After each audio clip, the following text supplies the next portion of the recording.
Vote শুরুর আগেই postal ballot নিয়ে অনিয়মের অভিযোগে তোলপাড় চলছে।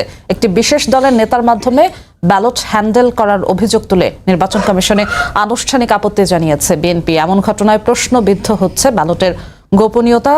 তবে কি ভোটের মাঠে অবৈধ প্রভাব বিস্তারের ছক চলছে? এদিকে আসন বন্টন নিয়ে জামাত ও ইসলামী আন্দোলনের টানাপোড়েনে ঝুলে আছে 11 দলের চূড়ান্ত সমঝোতা। সমসাময়িক রাজনীতি নিয়ে আজকে সম্পাদকীয় ভোটের আগেই ব্যালট বিতর্ক। আর এসব নিয়ে কথা বলতে আমাদের সঙ্গে স্টুডিওতে উপস্থিত আছেন ডাক্তার সাখাওয়াত হোসেন শান্ত, সাধারণ সম্পাদক G9, এবং আল মামুন রাসেল, আইনজীবী, বাংলাদেশ সুপ্রিম কোর্ট। তো ডাক্তার সাখাওয়াত হোসেন শান্ত, আপনাকে দিয়ে শুরু করতে চাই। পোস্টাল ব্যালট নিয়ে বিতর্ক উঠেছে, যেই প্রতীকগুলো আছে সেগুলোর অবস্থান নিয়ে বিতর্ক উঠেছে, কিছু ভাইরাল ভিডিও নিয়ে কথা উঠেছে। ভিডিওগুলো নিয়ে আমরা একটু পরে কথা বলবো। যদি সেই প্রতীকের অবস্থান নিয়ে কথা বলি, দলের স্থায়ী কমিটির সদস্য নজরুল ইসলাম খান নির্বাচন কমিশনে গিয়েছিলেন কথা বলতে। তিনি তারপরে বেরিয়ে বৈঠক শেষে সাংবাদিকদের বলেছেন, বিদেশে পাঠানো পোস্টাল ব্যালটে কিছু রাজনৈতিক দলের নাম ও প্রতীক প্রথম লাইনে রাখা হয়েছে, আর বিএনপির প্রতীক রাখা হয়েছে মাঝামাঝি অবস্থানে, যেখানে দেখা যায় যে ভাঁজ করলে ধানের শীষের প্রতীক যে সেখানে পড়ে। এটি কোনো উদ্দেশ্য নিয়ে করা হয়েছে এমন কথা তিনি বলেছেন, আপত্তি তুলেছেন। যদিও নির্বাচন কমিশন বলেছে এটা অ্যালফাবেটিক্যালি যেই অক্ষরগুলো আগে আসে সেভাবে হয়েছে। আপনার কি মনে হয়, এটা আসলে আপত্তি তোলার জায়গা কতটা, উদ্বেগজনক বিষয় কতটা? বিএনপি এবং ধানের শীষ এই দুইটা তো নতুন ভুইফোর কোনো মার্কাও না, ভুইফোর দলও না। এটা অসতর্কতাবশত হঠাৎ হওয়ার জিনিসও না।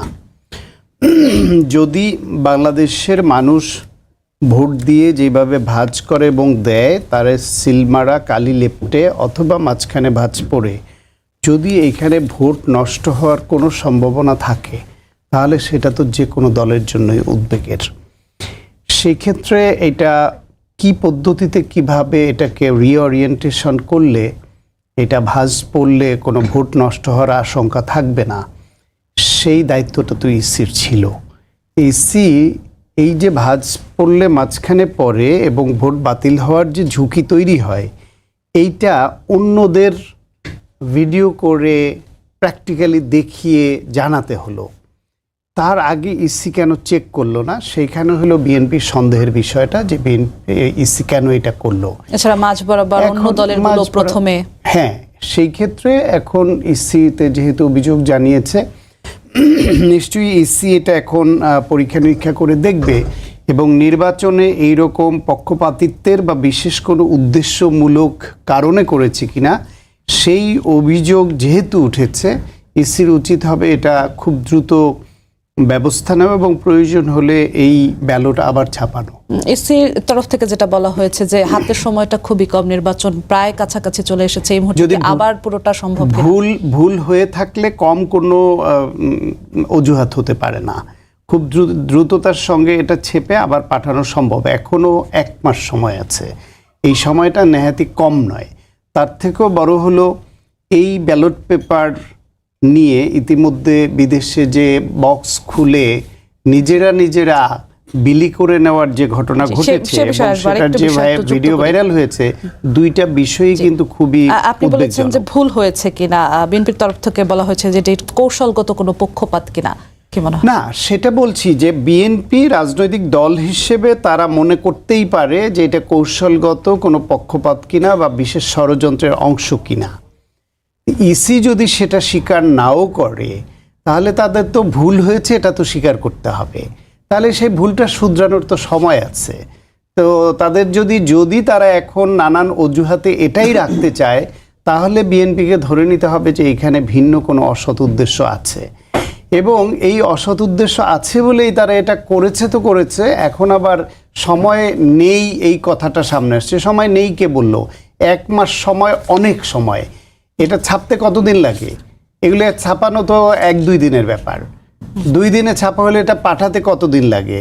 তারা যে এই পোস্টাল ব্যালটগুলি যেভাবে পাঠিয়েছে যে ডাক বিভাগের মাধ্যমে, সেখানে কয়দিন লাগে? যে 1 মাস তাদের জন্য এত অল্প সময় হয়ে গেল। সুতরাং প্রথম কথা হলো, তারা যেটা করেছে, বিএনপি বলছে বা অনেকেই মনে করছে এটা উদ্দেশ্যমূলক, কিন্তু তারা যদি উদ্দেশ্যমূলক সেটা স্বীকার না করে যে আমরা উদ্দেশ্যমূলক করিনি, তাহলে এই বিতর্ক থেকে বেরিয়ে আসবার জন্যই তাদেরকে ভুল স্বীকার করে এটা শুধরে নিতে হবে। জি, আপনার কাছে আবারও আসবো। আল মামুন রাসেল, আপনার কাছে একই প্রসঙ্গে আসতে চাই। এই যে পোস্টাল ব্যালটের প্রতীক বিন্যাস নিয়ে এই প্রসঙ্গটাই আগে আসতে চাই, যে আপত্তি জানানো, এখানে বিএনপি আপত্তি জানিয়েছে, সামাজিক যোগাযোগ মাধ্যমে এটি নিয়ে আলোচনা হচ্ছে। আপনার কি মনে হয় যে এটিও কোনো কৌশলগত পক্ষপাত কিনা, নাকি স্বাভাবিক অ্যালফাবেটিক্যালি যেখানে সাজানো হয়েছে সেটাই স্বাভাবিক? অসংখ্য ধন্যবাদ জোসেফ আপু আমাকে চমৎকার প্রয়াস অন্তর্ভুক্ত করার জন্য, সাথে আমার সহ প্যানেলিস্ট সাখাওয়াত ভাই আমার খুব প্রিয় মানুষ, ওনাকে অন্তর্ভুক্ত করার জন্য, এবং সময় টিভির যারা দর্শক আছে তাদেরকে অগ্রিম শুভেচ্ছা জানাচ্ছি। দেখেন, প্যারিস দার্শনিক নিকোলা একটা চমৎকার কথা বলেছেন যে রাজনীতিতে সন্দেহ হচ্ছে গণতন্ত্রের দুর্বলতা।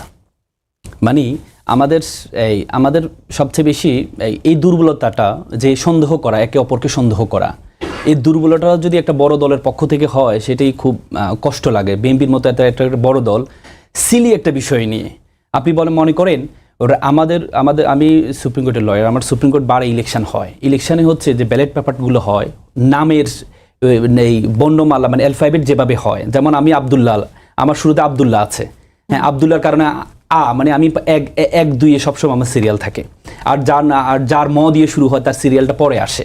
তার মানে দেখেন এই নির্বাচন কমিশন কিন্তু বলেছে যে সিরিয়ালি যেমন ধানের শীষ ধ দিয়ে শুরু হয়, আর এমন যদি হতো যে আ দিয়ে আনারস হয়, আনারসের জায়গায় দাঁড়িপাল্লাকে দিয়ে দিল বা শাপলাকলিকে দিয়ে দিল, এটা নিয়ে তাহলে প্রশ্নটা উঠতো।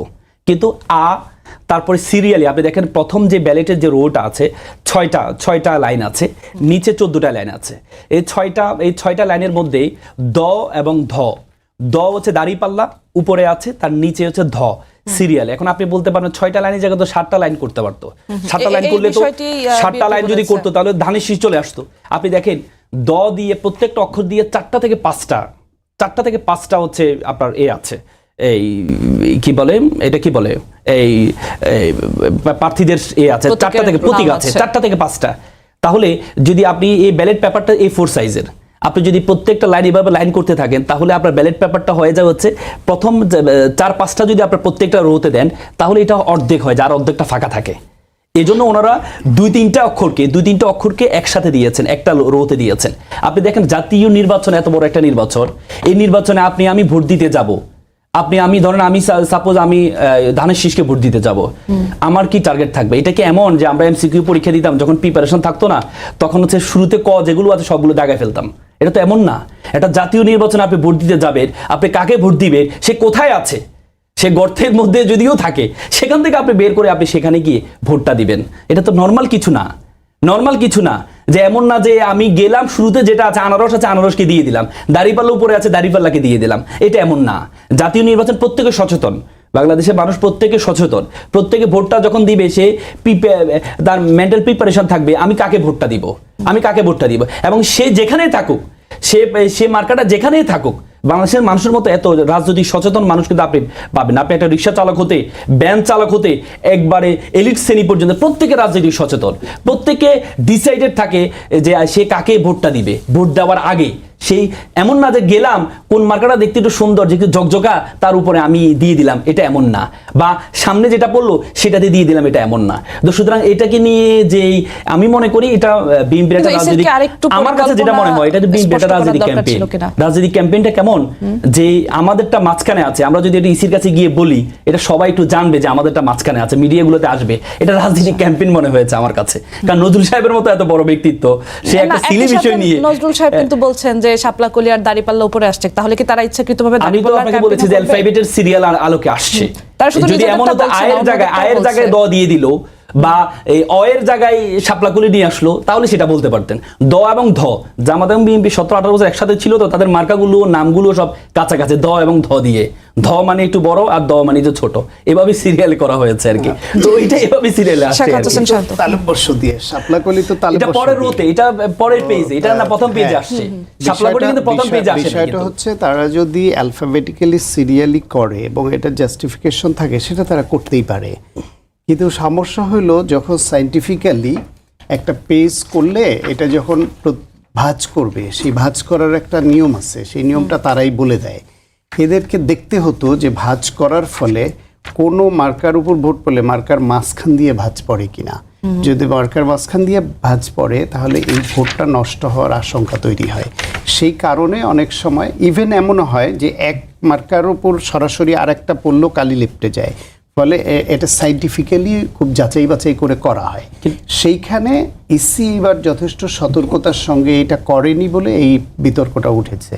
এখন রাজনৈতিক দল হিসেবে যখন তারা এরকম মনে করে যে এটার মধ্যে কোনো অসৎ উদ্দেশ্য থাকতে পারে, এটা তাদের রাজনৈতিক ক্যাম্পেইন, এটা তাদের অভিযোগ ক্যাম্পেইন হওয়া লাগে না, কারণ ধানের শীষ, দাঁড়িপাল্লা, নৌকা, লাঙ্গল, পরিচিত প্রতীক, এই মার্কারগুলো কোনো ক্যাম্পেইন লাগে না। এই মার্কারগুলো যারা ভোট দেয় তারা সবাই জানে, এবং যারা ভোট দিতে যায় তারা খুঁজে নেয়।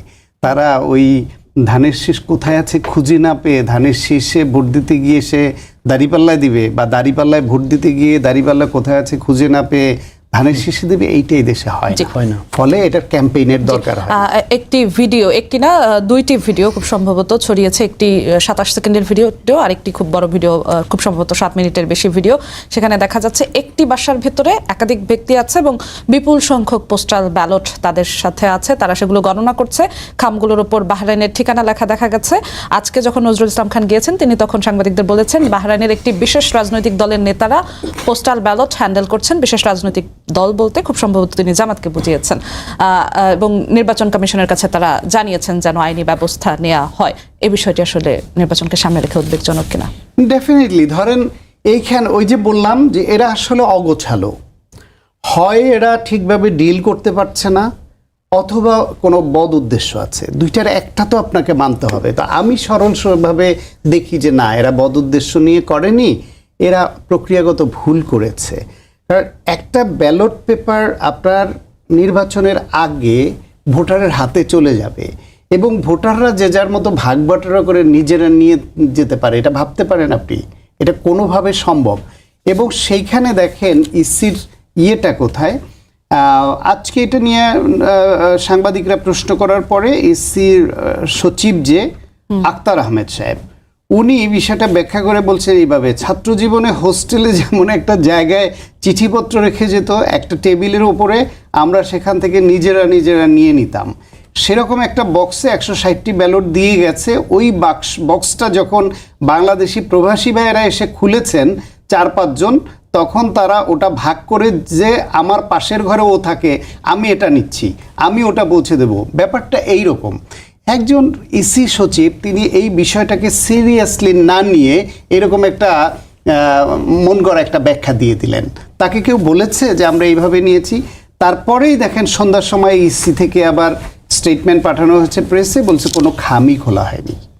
তাহলে এই যে ইসি সচিব একবার বলছেন যে নিজেরা ভাগ বাটোয়ারা করে, এর আমার পাশের রুমেও থাকে, আমার পাশের বাসায়ও থাকে, আমি পৌঁছে দিব বলে খুলে নিয়ে গেছে। আচ্ছা, ওই ভিডিওতে কিন্তু ভিডিও যে করছে একজনে না করছে যে ভিডিও করে না, ফেসবুকে দিয়ে দিয়েন না। তার মানে এরা নিজেরা গিয়ে ইচ্ছাকৃতভাবে এইভাবে খুলে নিজেরা ভাগ বাটোয়ারা করে নিয়েছে, এবং সেটা গোপন রাখতেও চেয়েছে, কিন্তু যারা ভিডিও করেছে তারা আবার ফেসবুকে সেটা ছেড়ে দিয়েছে। ফলে এইটাও তো ইসির মিসম্যানেজমেন্ট। যদি আমি ইসিকে ষড়যন্ত্রকারী হিসেবে অভিযুক্ত করতে না চাই, যদি ইসিকে আমি কোনো বিশেষ দলের সঙ্গে বিশেষ সখ্য থেকে এটা করেছে সেরকম বলতে না চাই, তাহলেও তো এটা ইসিকে মানতে হবে যে এটা তাদের মিসম্যানেজমেন্ট।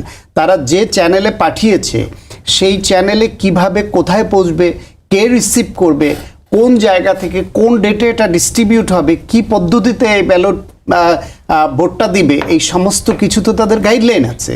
সেই গাইডলাইনের বাইরে এটা গেছে মানে একটা অনিয়ম হয়েছে, এবং এই অনিয়মটা খুব গুরুতর অনিয়ম। এটা খুব সাধারণ কোনো অনিয়ম না যেটাকে এইভাবে ব্যাখ্যা দিয়ে উড়িয়ে দেওয়া যায় যে হোস্টেলে আমাদের ছাত্র জীবনে যেরকম ছিল সেরকম। আসলে নির্বাচন কমিশনে যারা যান তারা সম্ভবত এটা বয়সের কারণে কিনা, অথবা ওই চেয়ারে বসলে এরকম হয়ে যান কিনা। আমাদের আগের এক সিএসি ছিলেন, ওনাকে মেরুদণ্ডহীন বলাতে উনি চেয়ার থেকে উঠে দাঁড়িয়ে আবার বসে বুঝিয়েছিলেন এই যে আমার মেরুদণ্ড আছে। এইসব হাস্যকর কাজ করেছেন অতীতে।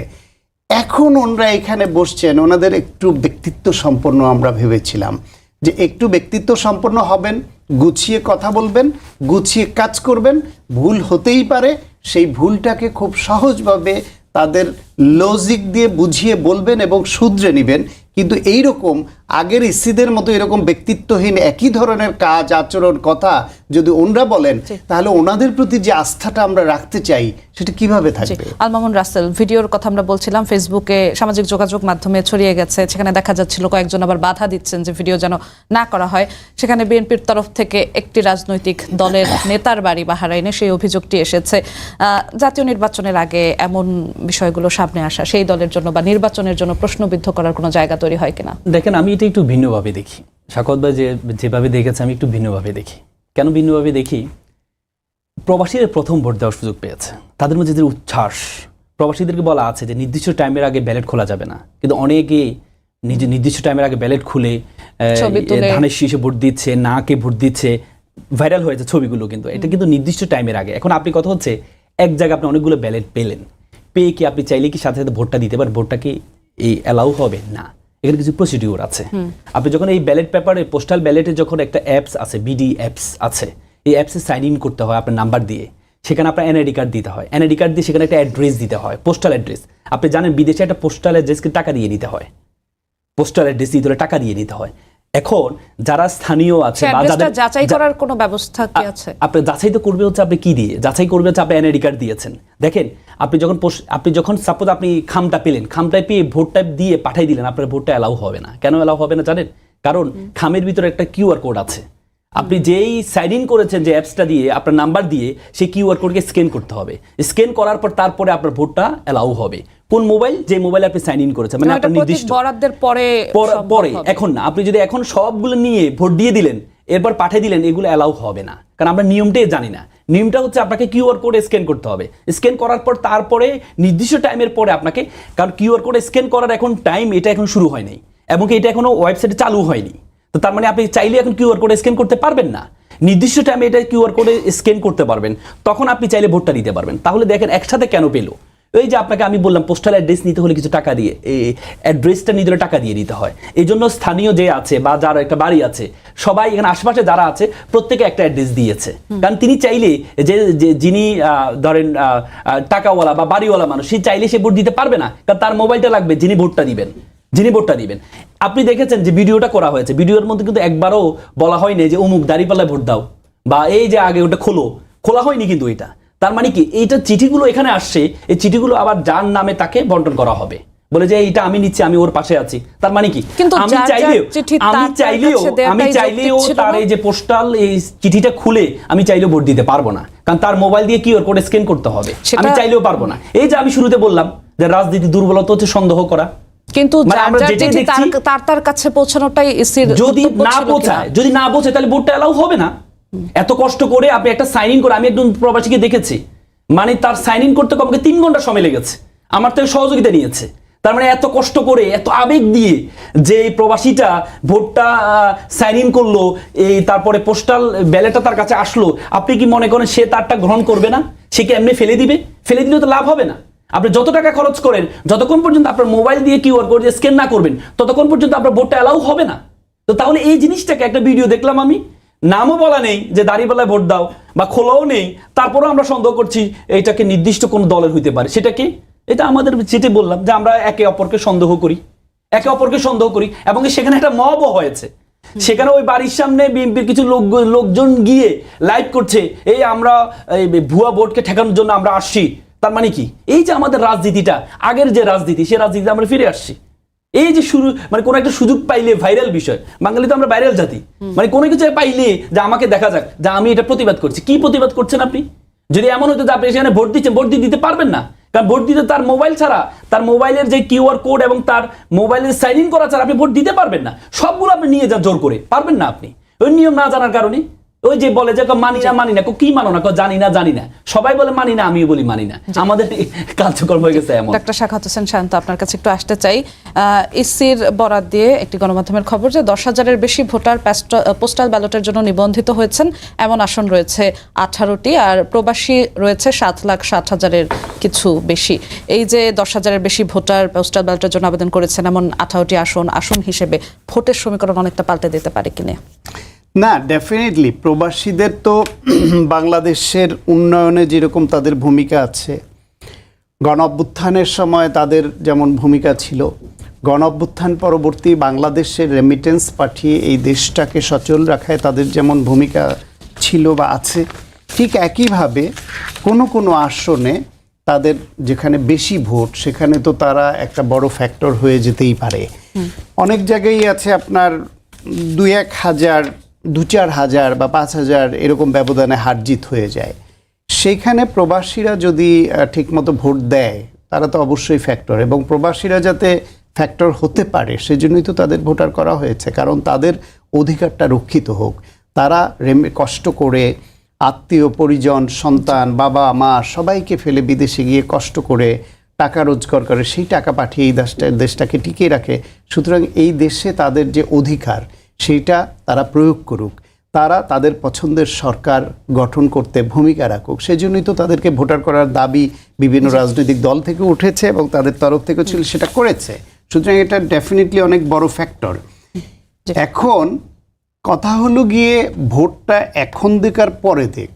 আপনি আমাকে বলেন তো আমার আসনে ভোট হবে, সেই ভোটের ব্যালট পেপারগুলা আমি নিয়ে বাড়ি বাড়ি গিয়ে দিয়ে আসবো, আমি একটা দলের নেতা, আর অথবা উনি দিয়ে আসলেন, যদি আমি দিয়ে আসি তাহলে তার এটা ভালো লাগবার কোনো কারণ নাই, আর উনি যদি দিয়ে আসেন তাহলে আমার ভালো লাগবার কারণ নাই।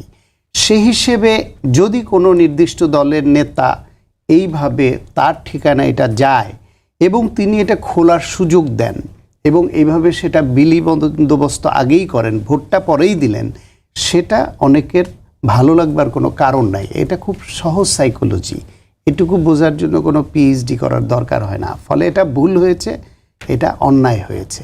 সেই ভুল এবং অন্যায়টা না হলে ভালো হতো, কী করে এখন শুধরে নিবে সেটা হলো কথা। এটাকে জাস্টিফাই করা কোনো ভালো কথা না। জি, আমরা একটু নির্বাচন সামনে রেখে আসন সমঝোতা বা যে আসন বন্টন নিয়ে যে বিষয়টি চলছে সেখানে আসতে চাই। 11 দলের যে আসন বন্টনের বিষয়, সেখানে দেখা যাচ্ছে শেষ মুহূর্তে এসে জটিলতা। জামায়াত ইসলামকে দেখা গিয়েছিল নির্বাচনের তফসিল ঘোষণার আগে থেকে তাদের পূর্ণ প্রস্তুতি ছিল, ভালো রিদমে আগাচ্ছিল, কিন্তু তারপর দেখা যায় যে এখন একটা আসন সমঝোতা নিয়ে একটা জটিলতা দেখা যাচ্ছে। নির্বাচনের আগে এই জটিলতায় আসলে নির্বাচনের সমীকরণে প্রভাব পড়তে পারে কিনা? বাংলাদেশের রাজনীতিতে এই যে জোট, এই জোটটা কখনোই আদর্শিক হয়নি। এই জোট হয় স্বার্থের বিলি বন্টন। জামায়াত ইসলামের সঙ্গে দীর্ঘদিন বিএনপির জোট ছিল, এবং এই জোট, এই যে এখন যারা জোট করছে এই ইসলামিক দলগুলোর মধ্যেই জামায়াত ইসলাম কোনো ইসলামী দলই না। এটা একসময় বলেছিল এই ইসলামী শাসন বাংলাদেশ, ইসলামী আন্দোলন বাংলাদেশ, ঠিক এই কথাই বলছিল যে জামাত ইসলাম কোনো ইসলামী নেই। এখন যেমন হেফাজতের নেতা বলছেন জামাত ইসলামের কোনো ইসলামী নেই এবং এরা নির্বাচিত হলে দেশ থেকে ইসলাম ধ্বংস হয়ে যাবে। ফলে এই ইসলামপন্থীদের মধ্যে এই বিভেদটা অনেক দীর্ঘদিন ছিল। হঠাৎ করে তারা ভোটের সমীকরণে এসে এক জায়গায় হলো, এটা একটা স্বার্থ। সেই স্বার্থের দ্বন্দ্বটা প্রকট হচ্ছে যখন, তখন বনিবনার ঘাটতি হচ্ছে। আবার যদি বিলি বন্টন ঠিক হয়ে যায়, এই বনিবনা চলে যাবে, তবে এই ক্ষেত্রে যারাই ওই জোটের লিডিং দল থাকে তারা বেশি সংকটে পড়ে। বিএনপির সঙ্গে জামায়াত ইসলাম ছিল, জাতীয় বিভিন্ন দল ছিল, 4 দলীয় জোট ছিল। যখন 2008 সালের নির্বাচনের সময় জামায়াত বিএনপি, তখন যেহেতু ওই জোটের লিডিং দল, জামায়াত ইসলাম বিএনপিকে এরকম ট্র্যাপ করেছিল। ট্র্যাপ করে আলী হাসান মোহাম্মদ মুজাহিদ এমন একটা আসন তাকে দিতে বাধ্য করেছিলেন যেখানে তার জামানত বাজেয়াপ্ত হয়েছে। বিএনপির অত্যন্ত জনপ্রিয় নেতা ছিলেন সাবেক মন্ত্রী কামাল ইবনে ইউসুফ। কামাল ইবনে ইউসুফ তার বাবার আমল থেকে পুরুষানুক্রমে কয়েক পুরুষ ধরে তারা অত্যন্ত জনপ্রিয় এবং প্রভাবশালী। কামাল ইবনে ইউসুফকে বাদ দিয়ে আলী হাসান মোহাম্মদ মুজাহিদকে ওই আসন দিতে বাধ্য করেছিল, কারণ তাকে ওইটা না দিলে তারা জোটে থাকবে না। ঠিক একইভাবে এখন আবার এই জোটের যেহেতু লিডিং দল জামায়াত, তাদেরকে তাদের সঙ্গে অন্য যে দলগুলো আছে তারা এরকম জিম্মি করছে। ফলে স্বার্থ যখন মিলে যাবে, স্বার্থের হিসাবটা এই দ্বন্দ্ব গুছিয়ে যাবে এবং তারা আসন পুনর্বন্টন হবে।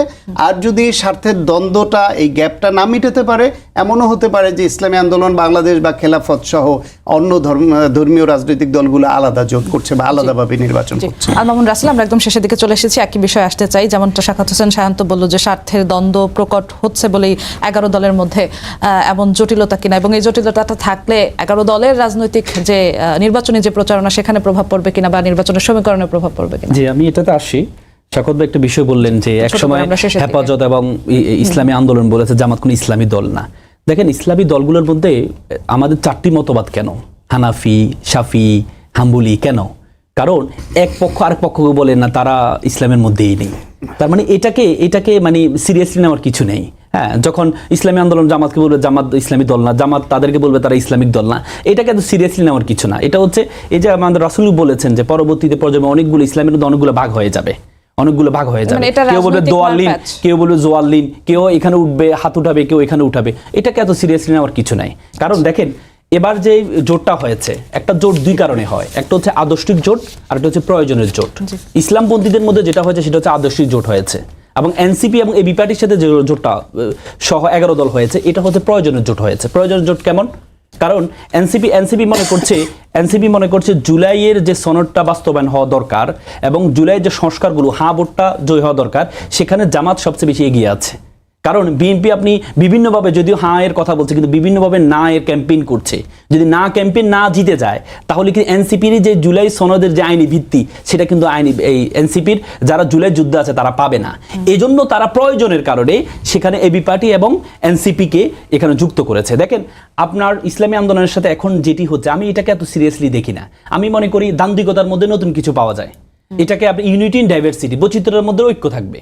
আপনি এটাকে আজকে আমি মনে করি এটা সমাধান হয়ে যাবে। এটাকে বেশি কিছু, কারণ ইসলামী আন্দোলন যেই বিষয়গুলো তুলে নিয়ে আসলে, উনি বললো যে এনসিপিকে কেন যুক্ত করা হয়েছে, আমাদেরকে বলা হয় নাই। তারেক রহমানের সাথে ইউনিটি গভর্নমেন্টের কথা বলেছে, আমাদেরকে বলা হয় না। এটা কিন্তু জোট হয় না, এটা সমঝোতা হয়েছে।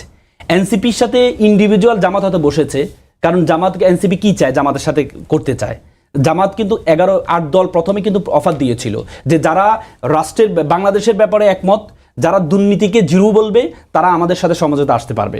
যখন এনসিপি বলেছে, এনসিপির সাথে বসেছে। বসার পরে এরপরে এবি পার্টির সাথে ইন্ডিভিজুয়াল বসার পরে এরপর জোটের সাথে বসেছে। জোটের সাথে আপনি বড় ভাই সবসময় একটা দায়িত্ব থাকে, আর ছোট ভাই মেজু ভাইয়ের একটু সবসময় একটু বাঁকা হয়, মাছ বড়টা দেয় নাই কেন? আপনি দেখেন না, ইসলামী আন্দোলন বারবার বলছে যে এদেরকে জোট থেকে বের করে দিব। জামাত ইসলাম কিন্তু এরকম কোনো সিলি কথা কিন্তু বলে না। কেন বলে না? বড় ভাই একটু ধৈর্য ধরতে হবে। এরপরে যে আপনি দেখেন, যখন এনসিপি এবং এবি পার্টিকে যখন যুক্ত করা হয়, যে সাংবাদিক সম্মেলন, সেটা আপনারা কাভার করেছেন, সেখানে কিন্তু ইসলামী আন্দোলন উপস্থিত ছিল। তাহলে ইসলামী আন্দোলন যদি এখন বলে যে আমাদের অনুমতি ছাড়া এনসিপিকে যুক্ত করা হয়েছে, তাহলে এটাকে জামাতের সাথে অবিচার করা হবে। এবং কি ইউনিটি গভর্নমেন্ট এটা তারেক রহমানের সাথে দেখা করেছেন। ইউনিটি গভর্নমেন্ট এটা না যে আমরা তারেক রহমান যে যারা এবার ক্ষমতা আসবে আমরা তাদের অংশ হব, এটা না। ইউনিটি গভর্নমেন্ট মানে হচ্ছে আমরা সবসময়, আমরা তারেক রহমান সাহেব কিন্তু 31 দফার মধ্যে একটা কিন্তু ছিল ইউনিটি গভর্নমেন্ট। ইউনিটি গভর্নমেন্ট মানে হচ্ছে আমরা সবসময় বিরোধী দলকে কি মনে করি, শেখ হাসিনা বিরোধী দলকে কি মনে করেছে। বিরোধী দল মানে কোনো দলের পর্যায়ে পড়বে না, তাদের কোনো রাজনৈতিক কোনো অধিকার থাকবে না, তারা তাদের অফিস খুলতে পারবে না, তাদের নেত্রীকে জেলে বন্দী করতে হবে, মানে মানুষের পর্যায়ে নেয় না। এই জন্য জামাতের আমির বলেছে আমাদের একটা ইউনিটি থাকা উচিত, যে আমরা রাষ্ট্র পরিচয় করবো আগামী 5 বছর, যে আগামী আমাদের যে সংস্কারগুলো আছে এই সংস্কারগুলো কি করা দরকার, বাস্তবায়নের জন্য আমাদেরকে ন্যূনতম 5টা বছর ইউনিটি গভর্নমেন্ট থাকা উচিত। এটা তারেক রহমান সাহেবের সবারই এটা কিন্তু এই ছিল।